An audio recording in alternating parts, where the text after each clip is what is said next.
আবারও সিলেটে ইমন ঝড়, এবার চড়াও হলেন নোয়াখালীর উপর। নোয়াখালীকে হারিয়ে দিয়ে পয়েন্ট তুলে নিলেন মিরাজরা। বলে দুর্দান্ত খালেদ, ব্যাট হাতে অসাধারণ মিরাজ ইমনরা। মুখে নয়, বলে ব্যাটেই জয় তুলে নিয়েছেন তারা। ম্যাচ নিয়ে আরও থাকছে প্রতিবেদন। চলতি বিপিএলে প্রথম হ্যাট্রিক মেহেদী হাসান রানার। নোয়াখালী এক্সপ্রেসের এই বোলার একে একে শিকার করেন সিলেটের মেহেদী হাসান মিরাজ, নাসুম ও খালেদ আহমেদের উইকেট। তার আগে এবারের বিপিএলে ব্যাক টু ব্যাক 50 দেখা পান পারভেজ ইমন। 41 বলে 6টি 4 জোড়া ছক্কায় 60 রান করেন তিনি। সব মিলিয়ে শনিবার দিনের দ্বিতীয় ম্যাচে নোয়াখালী সিলেটের লড়াই জমে ক্ষীর। নোয়াখালী এক্সপ্রেসের দেয়া 144 রানের লক্ষ্যে ব্যাট করতে নামে সিলেট টাইটান্স। হাসান মাহমুদের বলে উইকেট হারিয়ে রানের খাতা খোলার আগে বিদায় নেন সাইম আইয়ুব।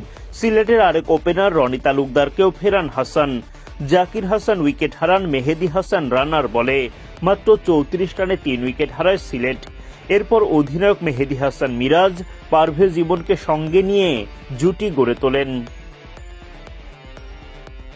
দাপুটে 50 তুলে নেন ইমন। বিদায়ের আগে 41 বল খেলে 60 রান করেন তিনি। তার আউটের পর নাটকীয় কাণ্ড শুরু মাঠে। নোয়াখালীর মেহেদী হাসান রানা তুলে নেন হ্যাট্রিক। জমে ওঠে ম্যাচ। জমজমাট ম্যাচে শেষ পর্যন্ত জয় সিলেট টাইটান্সের। শনিবার বিপিএলে দিনের দ্বিতীয় ম্যাচে মুখোমুখি হয় সিলেট টাইটান্স ও নোয়াখালী এক্সপ্রেস। টস জিতে আগে বোলিংয়ের সিদ্ধান্ত নেন সিলেট অধিনায়ক মেহেদী হাসান মিরাজ, আর তাতেই বাজিমাত। ইনিংসের প্রথম বলেই নোয়াখালীর ওপেনার মাজ সাদাকাতের উইকেট তুলে নেন মোহাম্মদ আমির। আরেক ওপেনার হাবিবুর রহমান সোহানও রানের খাতা খুলতে পারেননি।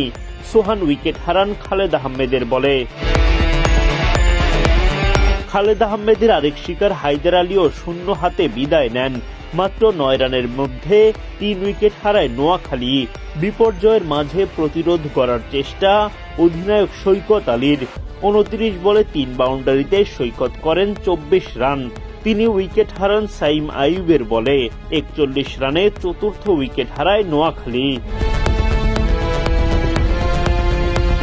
সাইম আইয়ুব তার দ্বিতীয় শিকারে পরিণত করেন সাব্বির হোসেনকে।